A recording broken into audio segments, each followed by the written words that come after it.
affordable na 900 watts na smoke machine na nabibili sa Shopee at sa Lazada. Check natin kung maganda ang kalidad or quality niya. Pero bago po tayo magpatuloy, kung bago ka pa lang sa aking YouTube channel, please like, share, and subscribe and hit the notification bell para lagi kang updated.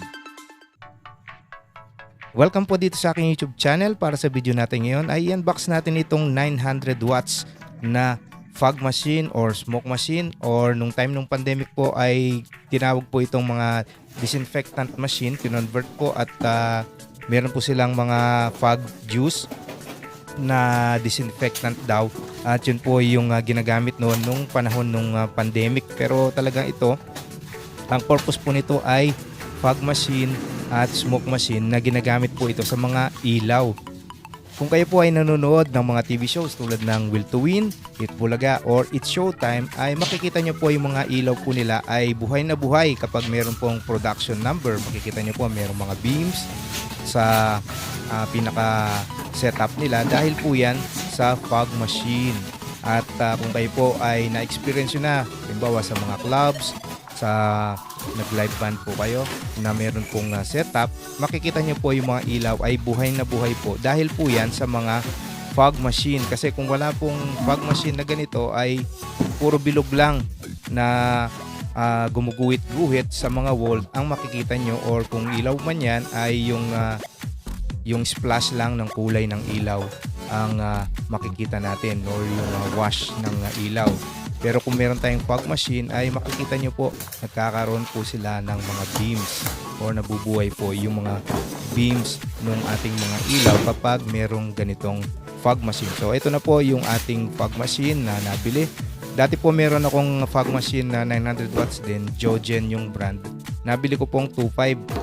So ito po, nabili ko lang ito ng 1,500 sa Shopee, at mabibili nyo rin yan sa Lazada. Basta gamitan nyo lang ng mga voucher tsaka yung mga coins para mas mabili nyo ng mura. Yan po yung mga accessories niya. Yung pong isa ay remote control at yung isa yung wired control. So ito yung kanyang manual na hindi na natin babasahin. So assemblein na natin itong ating fog machine. Lagay natin yung bracket niya. Madali lang naman siyang buuin, at halos kasize po niya yung dati kong nabili na Jogen na fog machine na mas mahal. Mas mahal po yun, nasa 2,500.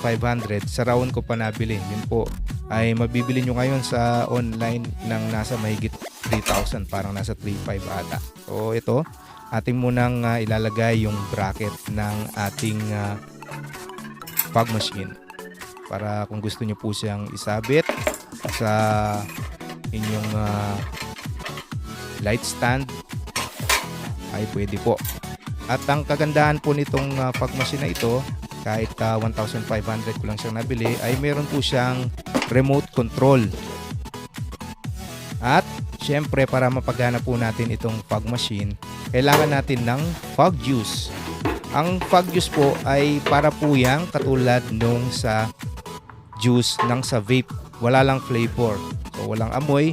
Ito po ay nabibili. Nasa 300 pesos po ata, or 350 yung isang litro nito, isang bottle. Pero kung gusto nyong gumawa ay pwede rin kung meron po kayong glycerin, vegetable glycerin.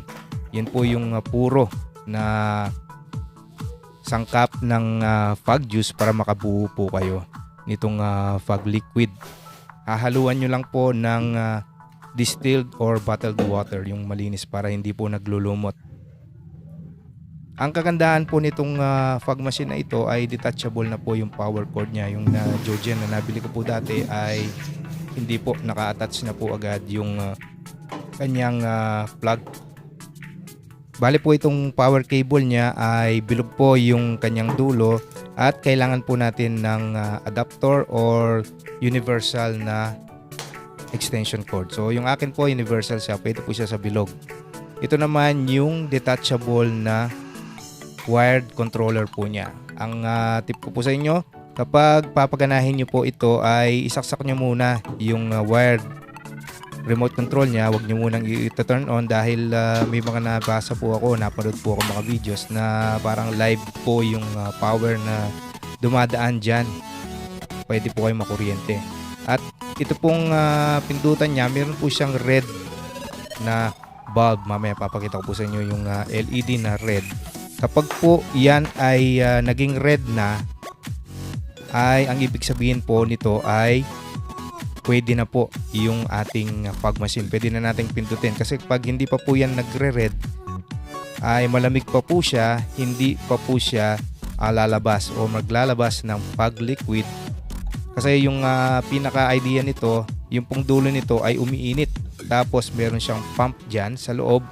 Pag pinindot po natin yan, gagana po yung pump at ipupush po niya yung liquid papunta dun sa heating element dun sa dulo ng ating fog machine.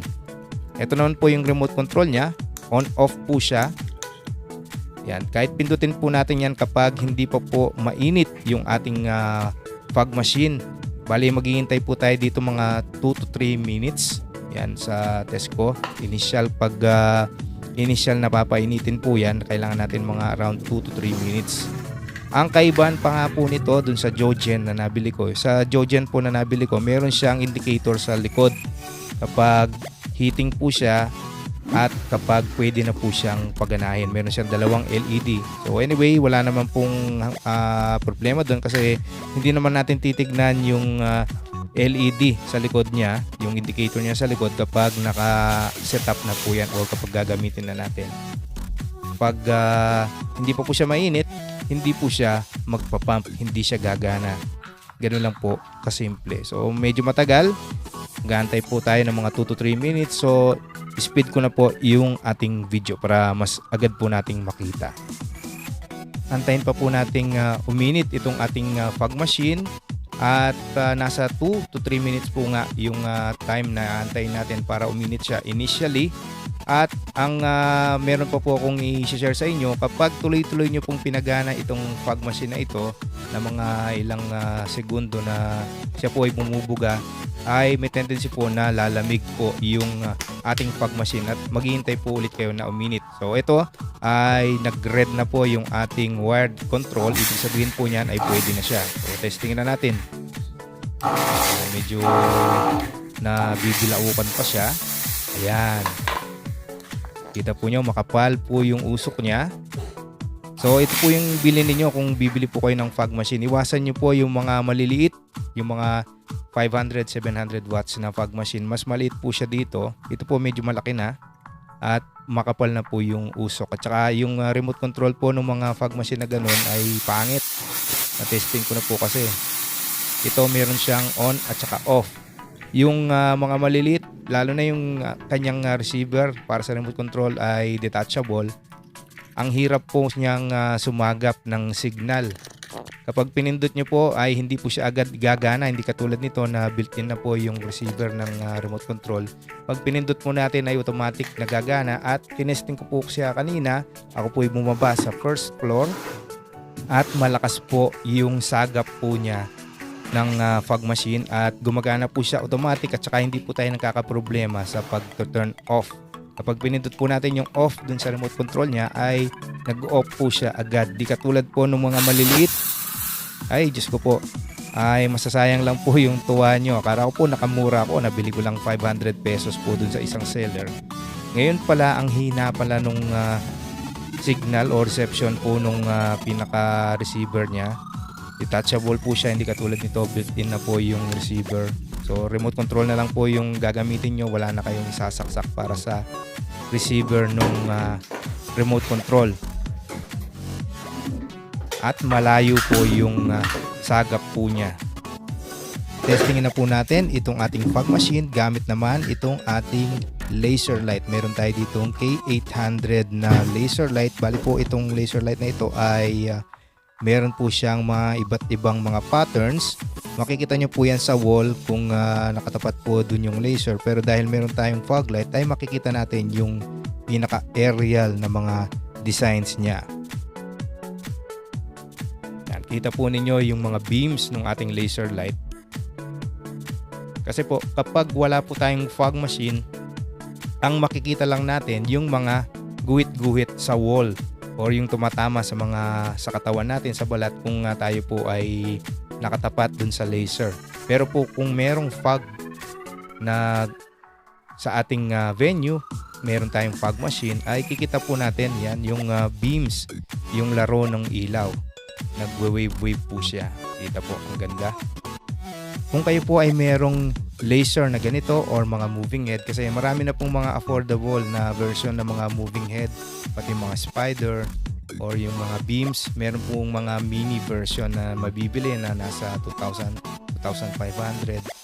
Mas mura po sila, at yung pong experience na nakikita nyo po yung mga beams na gumagalaw-galaw instead nung mga spot lang na nakikita nyo sa wall, ay mas maganda po siya na meron kayong fog machine. Kahit yung disco ball or yung mga crystal ball na nauso dati, yun po, makikita nyo po yung mga beams na guhit, yung mga guhit-guhit, yung mga kulay, iba't ibang kulay ng beams kapag meron kayong fog machine. At base po dito sa pag-testing natin dito sa ating fog machine, gamit po itong ating laser na Kate 800 na Big Dipper, ay effective po itong ating fog machine sa testing natin. Maganda po yung remote control. Yung pinakahabol ko po talaga dito yung remote control niya. Sana malayo yung pinaka-reception niya at saka hindi siya palpak. Kasi dati, yung nga ang ginamit ko dati,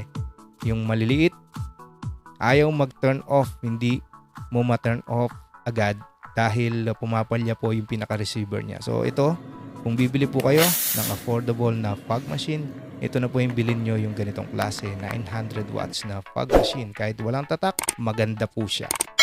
Maraming pong salamat sa panonood. At again, kung bago ka pa lang sa aking YouTube channel, please like, share, and subscribe.